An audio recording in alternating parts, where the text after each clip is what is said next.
rites et festivités, de nombreuses activités ont marqué aujourd'hui le Nouvel An malgache. La plupart de ceux qui ont célébré ce jour étaient des jeunes. Une vingtaine de candidats ont été désignés par le parti Team pour se présenter aux élections législatives au nom de la plateforme Fresakin.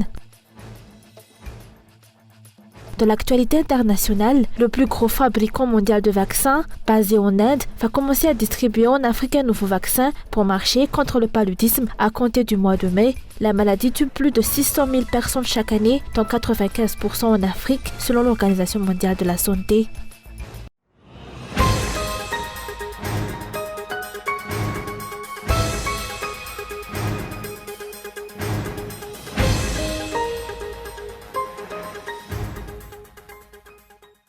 Rites et festivités, de nombreuses activités ont marqué aujourd'hui le Nouvel An malgache. Il s'agit d'une occasion pour les malgaches d'honorer ces traditions, se bénir mutuellement et s'échanger des vœux pour l'année à venir. Aujourd'hui, nous entamons une nouvelle année. C'est une journée où chacun doit se bénir mutuellement, échanger des vœux et demander des bénédictions pour l'année à venir. Nous avons observé des rituels traditionnels et béni tous ceux qui sont venus ici. Certains ont demandé des bénédictions pour réussir leur examen, pour la santé, pour les finances, pour avoir des enfants et pour trouver un conjoint. La plupart de ceux qui ont célébré aujourd'hui le Nouvel An malgache étaient des jeunes. Leur nombre ne cesse d'augmenter chaque année, avec une augmentation de 4 fois plus cette année 2024. Selon les défenseurs des traditions malgaches, il est encourageant de constater que les jeunes, qui représentent l'avenir du pays, demeurent attachés à leur identité, malgré le refus du gouvernement d'accorder à cette journée le statut de jour férié, comme c'est le cas pour les autres fêtes.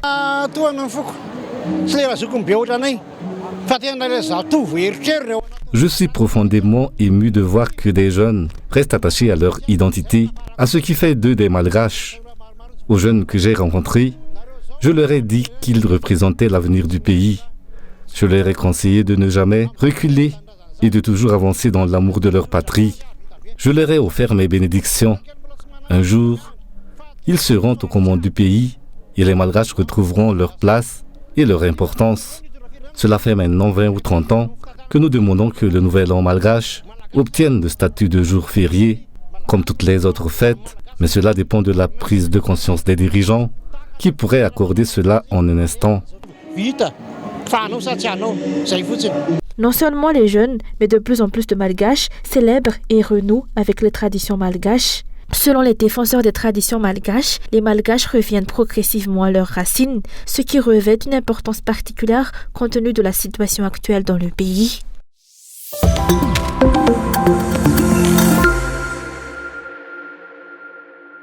Le Ramadan a commencé aujourd'hui pour les musulmans à travers le monde et durera 30 jours, durant lesquels ils observeront le jeûne de l'aube au coucher du soleil. Pour certains à Madagascar, il débutera demain. En plus du jeûne, les objectifs à atteindre incluent le pardon mutuel entre les croyants et la recherche de la miséricorde divine par la prière.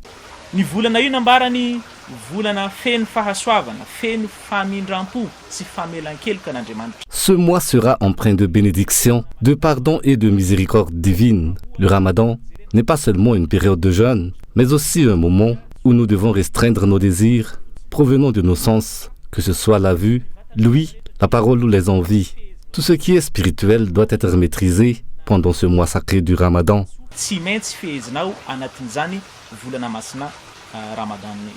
Selon les explications, le Ramadan contribue à l'éducation générale des jeunes ainsi qu'à leur éducation spirituelle.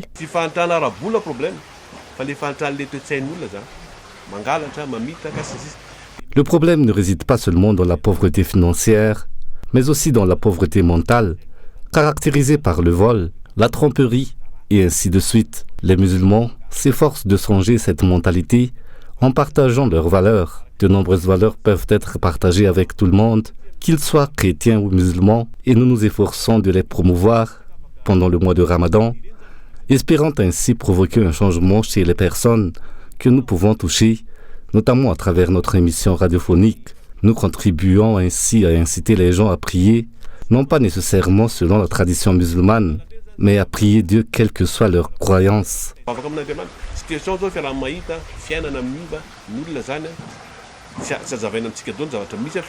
Pendant ce ramadan, diverses activités seront entreprises, telles que la distribution gratuite de nourriture aux nécessiteux et aux sans-abri, ainsi que la diffusion d'une émission radio spéciale sur le ramadan, comme chaque année, et bien d'autres initiatives.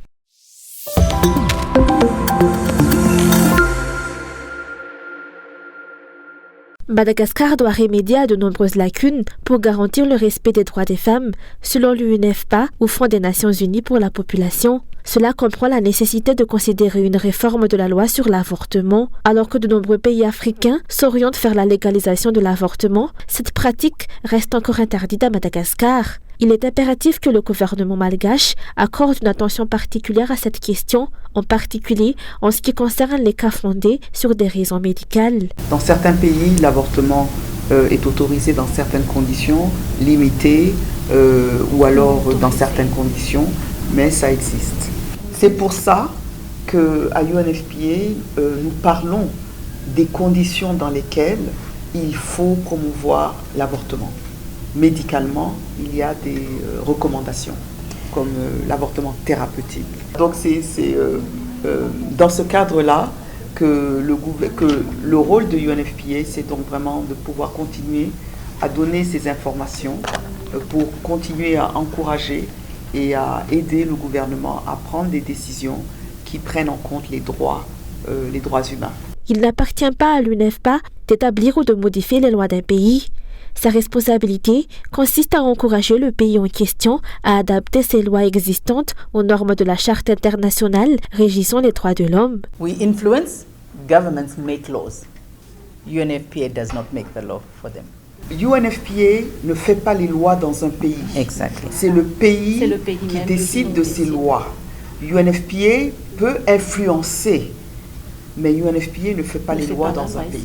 Actuellement, on est en train de discuter avec le gouvernement, avec Madagascar. Tout le système des Nations Unies ici à Madagascar, à propos des lois qui sont actuellement en vigueur, pour s'assurer que la protection des droits humains sont réellement respectées. Et quand on essaie de résoudre en fait les problèmes sur la violence qui font partie en fait des actes criminels. Un atelier suivi d'échanges avec des militantes des droits des femmes en Afrique s'est tenu aujourd'hui à Anoussi. Lors de cet atelier, les participants ont notamment discuté d'investissements financiers pour accélérer l'égalité des sexes et renforcer l'engagement en faveur de la promotion des droits des femmes.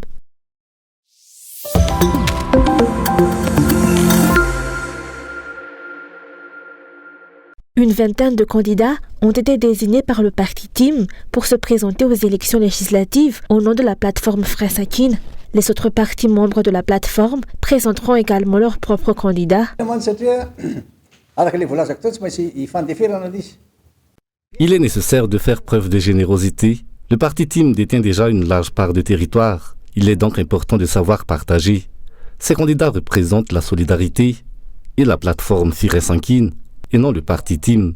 Ce point ne doit pas être oublié. Il s'agit de la première vague de candidats de la plateforme, mais il est prévu qu'il y ait encore une deuxième, voire une troisième vague.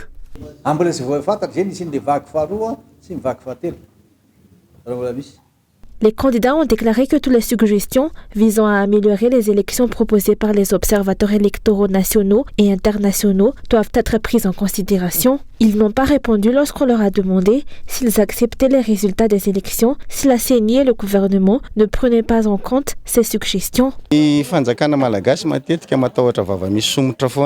Malgaches, en général, ne craignent pas leurs compatriotes, mais redoutent plutôt les critiques des ressortissants étrangers. Par conséquent, nous ne ferons plus pression sur les Malgaches, mais sur les étrangers. Je renouvelle donc notre appel aux Américains, aux Européens, aux Japonais et à tous nos partenaires. Nous avons besoin de vous pour pouvoir instaurer une véritable démocratie à Madagascar. Si nos partenaires ont formulé ces recommandations, ce n'est pas sans raison, c'est afin qu'elles soient suivies et nous attendons que le gouvernement en tienne compte.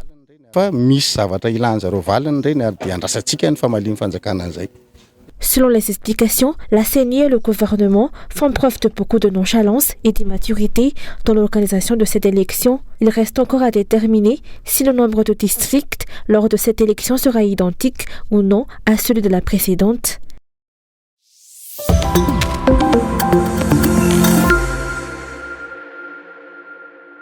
La jeunesse malgache dispose des compétences et de l'expérience nécessaires pour exceller dans le monde des affaires, mais le manque de soutien financier du gouvernement reste un problème si l'on se réfère à ces 5 dernières années. Malgré cela, les jeunes doivent avoir des visions et des objectifs clairs, ainsi que des compétences en leadership pour mener à bien leurs projets, selon les experts.